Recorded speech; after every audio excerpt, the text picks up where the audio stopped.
Welcome back to our course on memory device technology for AI/ML computing.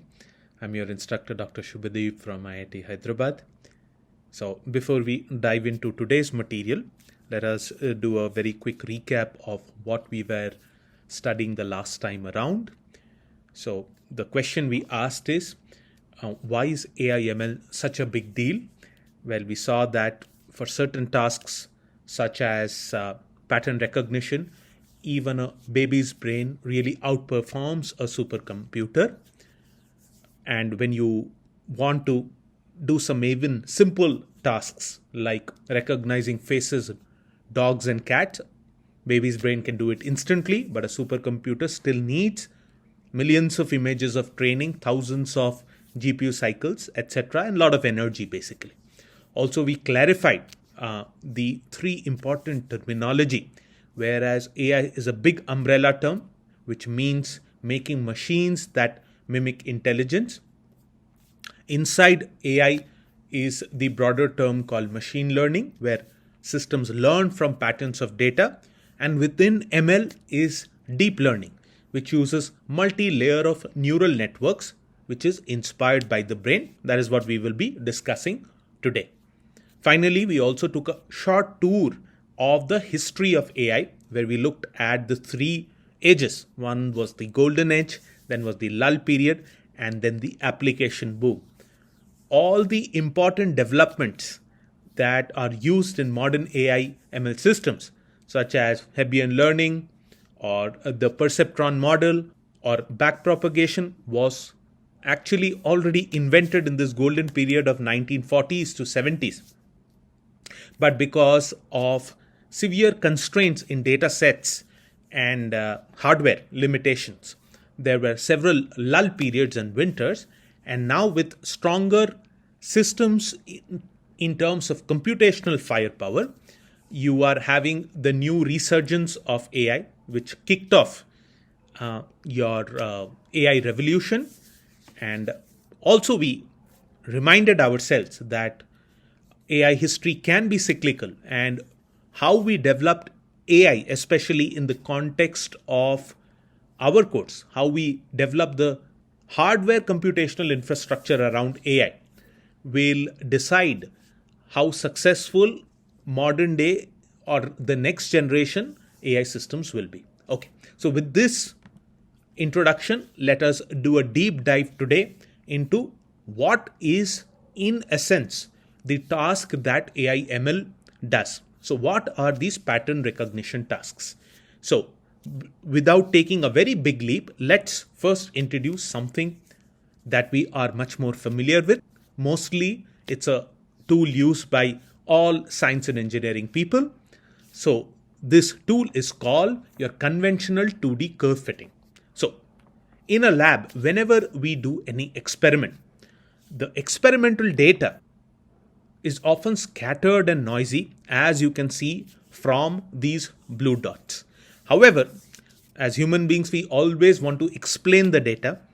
And to explain the data, we want to get a neat polynomial fit that you see in the red curve, which most closely fits the data.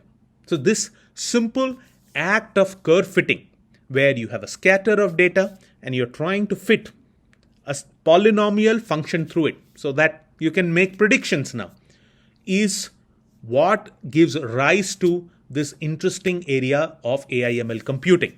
So as we will see, that ML is nothing but curve fitting, but extended to several dimensions. Okay, now let us come back to the example on the screen of curve fitting. As I told you, your dots are your experimental data, which is messy.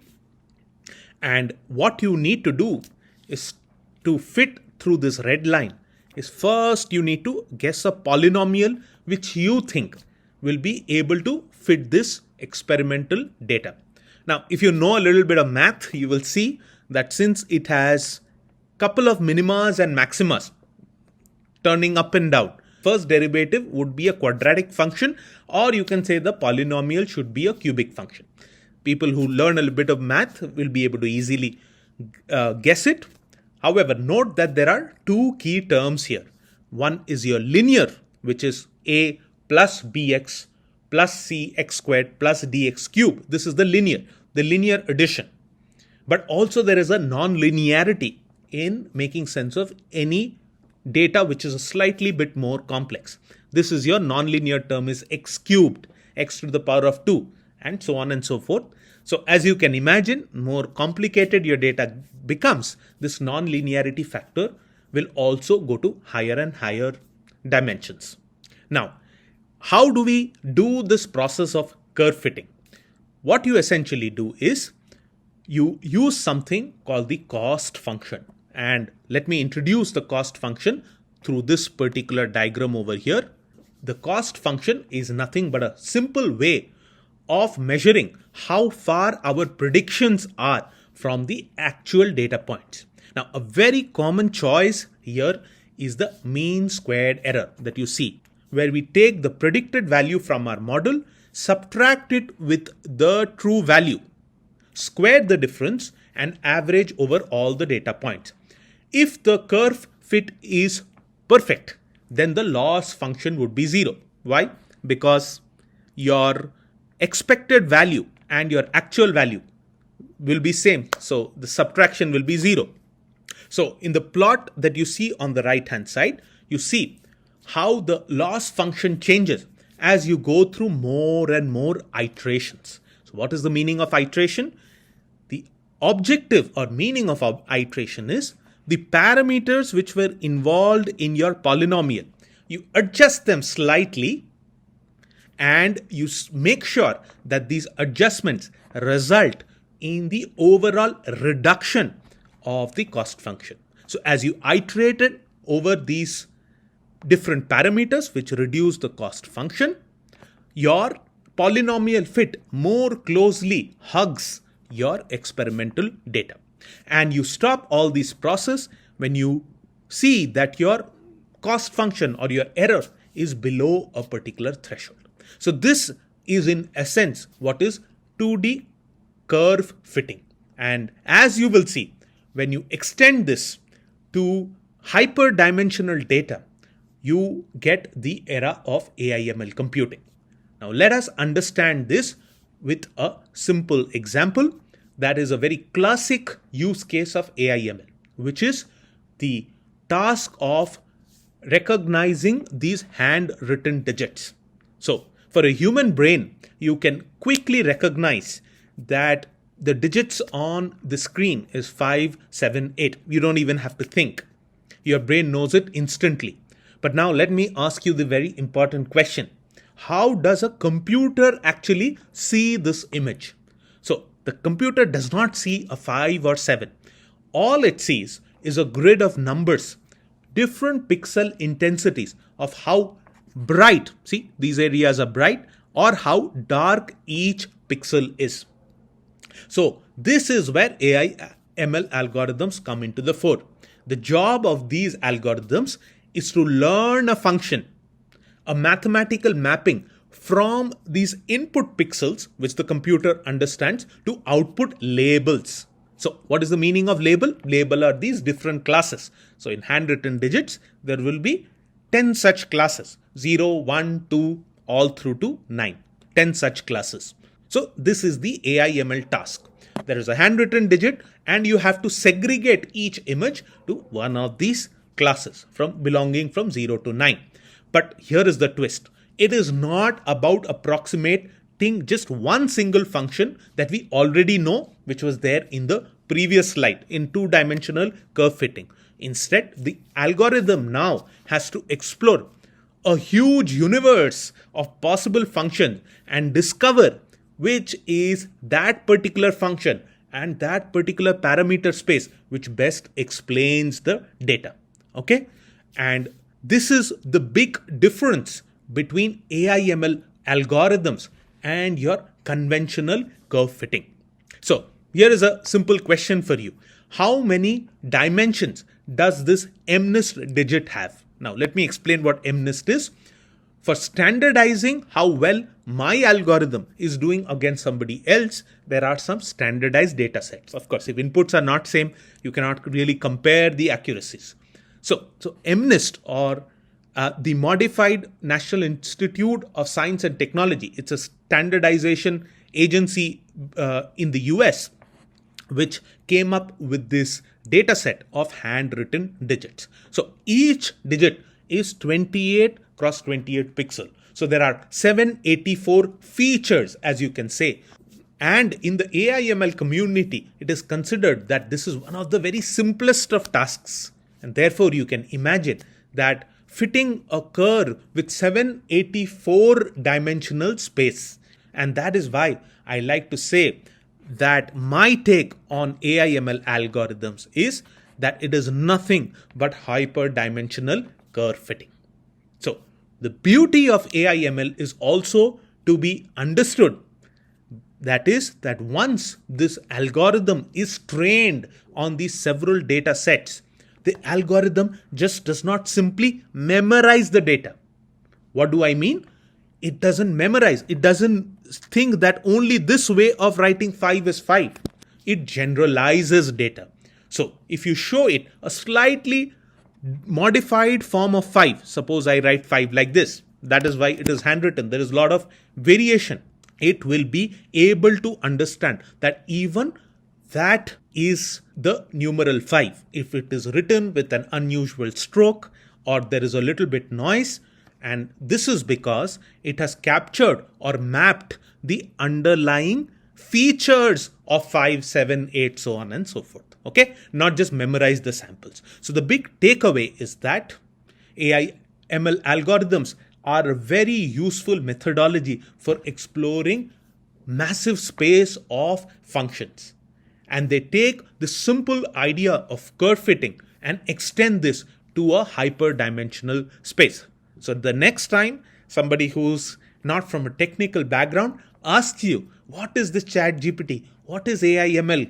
You can simply say it is nothing but curve fitting, but in several thousand or even million dimensions. Okay. However, this does not come without its own key challenges. So let us discuss what are the key challenges in AI and ML. The first challenge that I would like to present in front of you is how do you represent this data set? Now, think about this image. This is a very reduced image, this MNIST. Normal images, even which are very poor quality, are nothing but a grid of pixel intensities where the grid size at least is 256 cross 256. In your HD TV, the size of the pixel is 1024. So very large dimensions. And therefore, even 256 cross 256 image, which is in color format. Now, if it is in color format, it will have individual pixel intensities for R, G, and B, red, green, and blue. So when you put all of this together, just 256 cross 256 image already has almost 2 lakh dimensions. And when we move to speech or audio or text, the dimensionality just explodes. So the first question is, how do we represent all of this hyperdimensional data or information in a way that an algorithm can actually process and learn from it? Okay. The second challenge which I want to bring to the fore is, which is the function that we should use for fitting this data. In classical curve fitting, you just look at the curve and you pick a polynomial, or you even pick some exponential functions, which is a well-defined function. But in AI/ML, the data is so complex that you cannot sit and pick what is a single polynomial or closely defined function which can capture all this data. So the real question becomes, how from this large function space you pick the possible functions and also you adjust the parameters such that this function best fits to the given hyperdimensional data. Okay, so that also brings us to another challenge, which is how do you pick the parameter space? So once we decide on this functional form, we still have to adjust the parameters. It is like searching for it. It's not like one cost function with one local or global minima. It is like searching for the lowest valley in a mountain range of millions of peaks and valleys. So this is the optimization problem of fixing the parameter space, which is one of the critical challenges, both in terms of computational complexity and power consumption, and one of the most central difficulties in AI/ML. So when we put all of this together, the conclusion is that we can't solve all these challenges in a broken piecemeal kind of fashion. You need a holistic and you need a very generic framework to handle this hyperdimensional data. And this is where your artificial neural networks come in. They can handle these large data sets and adaptively choose the right function and navigate through this large parameter space. This makes ANNs, or the advanced version of ANNs called deep neural networks, a unified way to present, learn, and optimize data which belong to several thousands of dimensions, making them the foundations of modern day AI/ML computing. So where was all of this ANN architecture inspired from? You may have guessed it right. It comes from the biological brain itself. It comes from nature. As you can see in this particular animation as it is running, this brain is a massive interconnected web of billions of tiny cells which are known as neurons. Now, neurons are the functional unit of the biological computation. So all these neurons are in fact talking to each other continuously. Each neuron is like a tiny little switch. We will go into details of that. But for the time being, we can understand it's just a small switch. It is receiving signals from thousands of neighbors, processing them, and then passing the signal forward. Okay. So no single neuron in itself is very smart. But when you connect all these neurons, billions of them together in this web, really extraordinary things emerge from vision, memory, creativity, language, and all the beautiful things that this human brain can do. This interconnectedness is what exactly inspires your artificial neural networks in AI. Now that we know that the brain consists of these large number of neurons talking to each other, let us now zoom down just to two neurons. Let's see how signal transmits from one neuron to the other. So as you can see from this particular figure, a neuron just does not listen to one neighbor. It is collecting data from several other neurons. Each of these neighbors, as we just discussed, sends its tiny signals. And here we would want to introduce a technical term. These tiny signals in biological parlance is called action potential. So you can think them as tiny electrical impulses. The interesting part is that the neuron does not immediately fire every time it gets a signal. And we will go into detail in our next module of how all this happens. But for the time being, you can just understand that it integrates all the incoming signals, it adds them up almost like, a gathering system, like filling a bucket. And when the bucket water level reaches a particular threshold value, then it kind of spills over. By spilling over, it means that it fires. It reaches a certain threshold and the neuron starts firing. Okay, this firing again is called a spike or an action potential. And what happens next? That signal gets transmitted to the next neuron and all other bunch of neurons that it is then in turn connected to. However, it is important to know that these two neurons are not physically touching each other.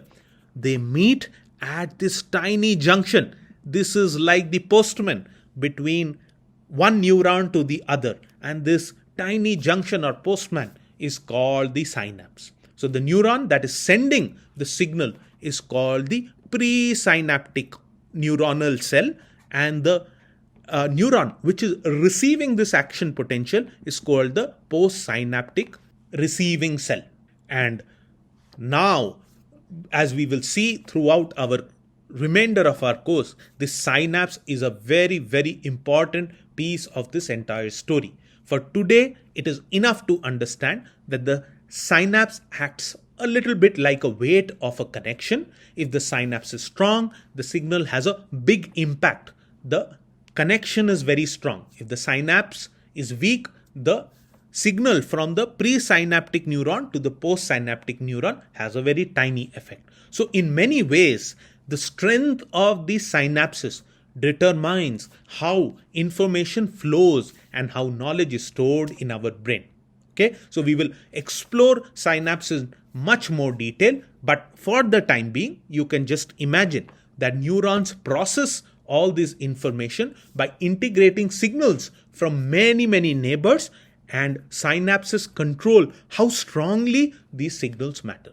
And this simple biological mechanism of neurons firing only when the inputs cross a particular threshold and synapses determining the strength of the connections is exactly the inspiration of computational or artificial neural networks. So let us look at this version of your artificial neural networks.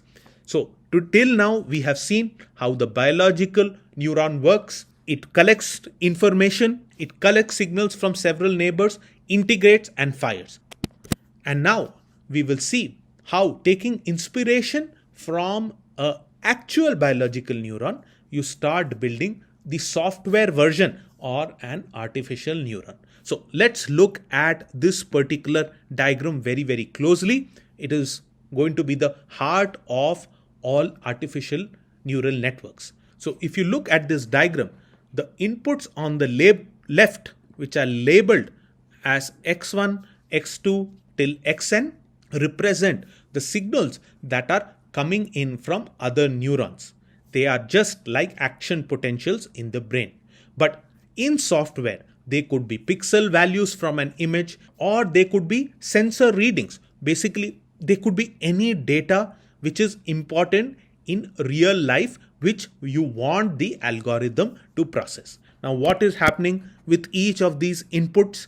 Each of these inputs is now being multiplied by a corresponding weight, which is known as the corresponding weight is for x1 it is w1, for x2 it is w2, so on and so forth. Okay, so these weights are the software equivalent of synaptic weights, which we have discussed in the biological neuron. If the weight is very large, the input has a strong influence, and if it is small, the input corresponding to that weight hardly even matters. And just like the synapses can strengthen or weaken, the weights are what can also get updated during so-called training cycle. During the training cycle, the artificial neural network will try to learn the features of the data that is presented to it. Another thing I would like to bring to your attention, but we will not go into too many details, is something called the biases. So what is bias? That you have seen as some value b. You can think of the bias as shifting the threshold. It lets the neuron be more flexible in how it decides to fire. Okay, so all of this information, the weighted inputs plus the bias, all get summed up. See, the weighted inputs xi into wi over I equal to 0 to n over all the inputs. They get multiplied with the weights and all of them get summed up. And this is what we call the MAC operation, or the multiply and accumulate operation. Now, if we just stopped here, it would just be a linear operation. See, this is just a linear operation. You're multiplying the inputs with the weights, summing them up along with the particular bias. Now, this is important and useful, but the power of just linear function is limited, just as we saw in the polynomial fit. What is missing? What is missing is your non-linear function, which can further capture the richness of the data, and therefore we introduce something called the activation function. This activation function, as you can see, is a non-linear function which gives this very important feature to this artificial neuron. Now, this can be a sigmoid, a tanh, or a ReLU function, something that we will see very soon, depending on the design of the artificial neural network. The key idea is that the activation function, as we just discussed, introduces the nonlinearity in the system, and it helps us in capturing data which cannot be explained just with a bunch of linear functions. Finally, this process signal becomes the output of the neuron, which can then be passed on to the next layer of neurons, just like how it was happening in the biological neurons were passing information from the presynaptic neuron to the postsynaptic neuron, as you can see in this particular diagram. So connecting it to the previous slide, in biology, we had dendrites which were collecting information from the presynaptic neuron. See, these are the dendrites which were collecting information from the presynaptic neuron and transmitting this to your presynaptic neuronal cell.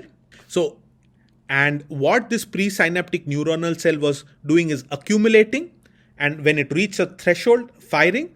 Similar thing is also happening in software, where we have the inputs, you have the weights, you have a summation and the activation function.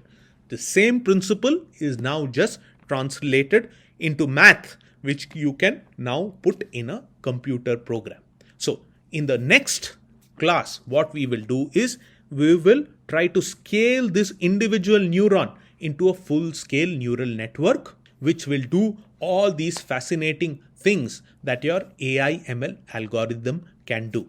So to sum up our discussion for today, what did we see? We started our discussion by looking at conventional two-dimensional curve fitting and seeing how when you extend this conventional two-dimensional curve fitting to several dimensions, what you essentially get is your generic framework for AI ML computing. Next, we saw how taking inspiration from the biological brain and the connection between neurons and synapses, you come up with the basic ingredient or the fundamental functional unit for an artificial neural network, which is nothing but a software neuron.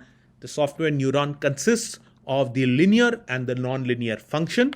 The linear function, you multiply and accumulate the weights along with the corresponding inputs, and in the nonlinear function, you make this multiply and accumulate operations output pass through a thresholding or activation function. So in the next class, what we will do is we will scale this artificial neuron and see how it helps in doing all these complex AI/ML tasks. Thank you. See you in the next class.